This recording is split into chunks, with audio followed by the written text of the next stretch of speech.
Everybody loves a whiner, don't we? And everybody really loves a rich whiner, and there's nothing we love more than a rich and powerful whiner who whines about how poor and oppressed they are. So with that in mind, I'd like to introduce you to the lady who would be our next whiner-in-chief.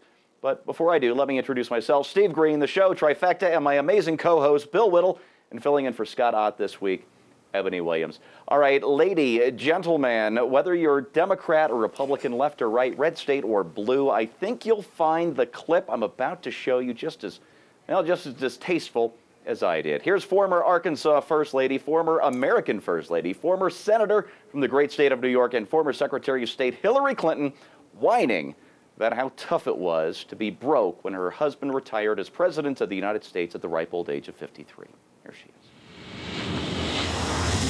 It has been reported you've made $5 million making speeches. The president's made more than $100 million.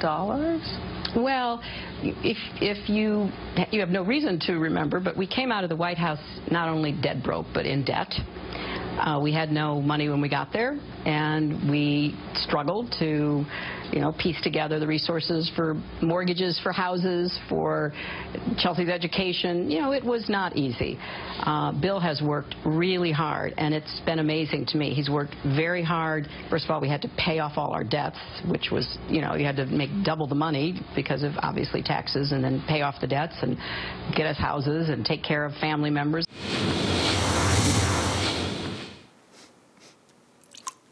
No, sorry. That's just, that gets to me. Just to be clear, I don't mind anybody making a couple $100,000 for his speech if that's what someone else is willing to pay them.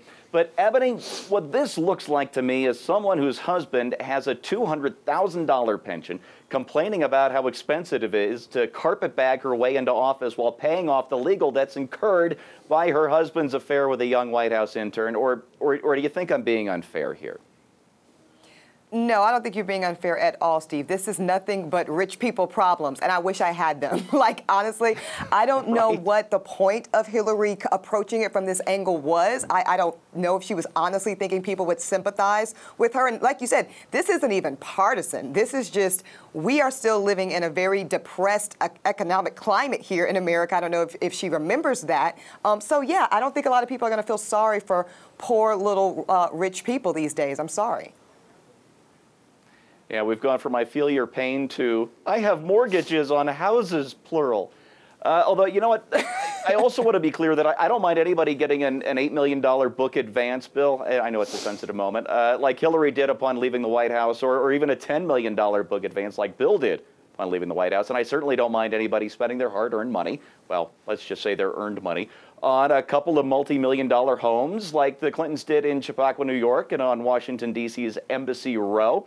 But what I sense here, Bill, is maybe something like seething behind your tears. So I'm just going to wind you up and let you go. Bill, don't hold back. Just this once.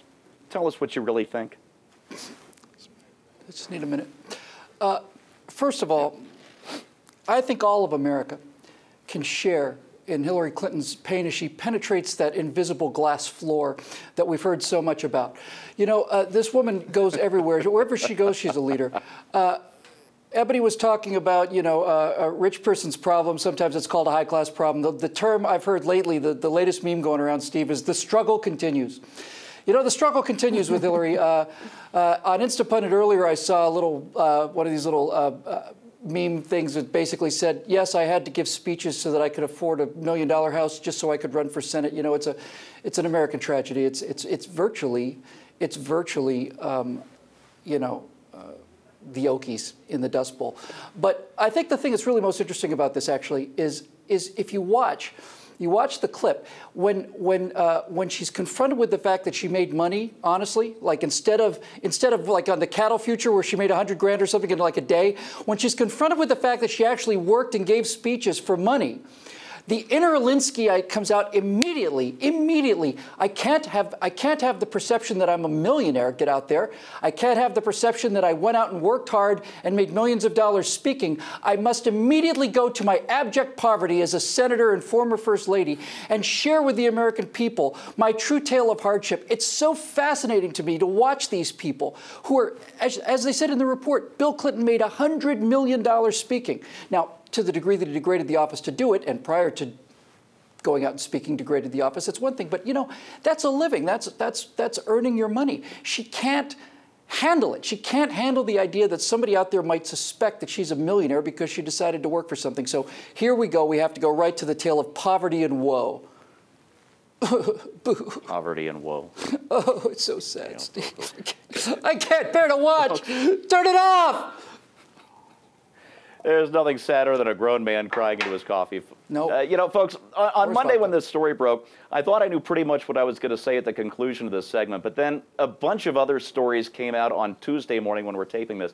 Now, on the promotional tour for a new book, which, by the way, has just been discounted at 40% off, and it's still only at #2, Hillary is making people wear wristbands to stand in line. They have to pay for their book Soviet style, where you're standing in one line to pay, another line to get your book, and then a third line to get your autograph from Queen Hillary. Your personal items will be inspected, and your purse, ladies, will be taken away before you can see Hillary.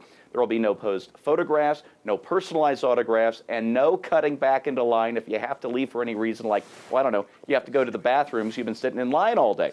It's so bad that Business Insider reports that there's a media mutiny. That's a quote, media mutiny over the whole thing. Poor, whining, controlling, backpedaling Hillary Clinton and the 4 people who still love her. For Bill Little and Ebony Williams, I'm Steve. Here's 3.